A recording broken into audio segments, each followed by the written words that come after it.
বনের ভেতর এক রোদঝলমলে সকালে ঘুঘু পাখি গর্ব করে উড়ে বেড়াচ্ছিল। সে সবার সামনে বারবার বলছিল যে সেই নাকি বনের সবচেয়ে দ্রুত প্রাণী। তার পাশেই ধীরগতির কচ্ছপ গোগো হাঁটছিল। গোগো কোনো কথা না বলে শুধু হাসি মুখে এগোতে থাকল। ঘুঘু এতটাই তাড়াহুড়োতে ছিল যে তার চোখের সামনে থাকা একটি ছোট পাথর সে দেখতেই পেল না। মুহূর্তেই ঠাস করে ধাক্কা খেয়ে সে মাটিতে গড়িয়ে পড়ল। পুরো শরীর ধুলোয় ভরে গেল এবং তার গর্ব যেন মুহূর্তেই অর্ধেক হয়ে গেল। গোগো ধীরে ধীরে এগিয়ে এসে তাকে তুলে দিল।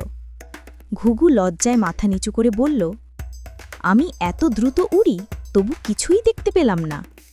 গোগো হেসে বলল, দ্রুত হওয়া খারাপ নয়, কিন্তু তাড়াহুড়ো করলে ভুল বাড়ে। ধীরে চললে অনেক কিছু দেখা যায়। ঘুঘু মাথা নেড়ে সম্মতি দিল এবং প্রতিজ্ঞা করল যে আজ থেকে সে আর তাড়াহুড়ো করে উড়বে না। সে শিখল বুদ্ধি গতি থেকে বড়। তাড়াহুড়ো করলে ভুল বাড়ে, সাবধানে চলাই আসল বুদ্ধিমত্তা।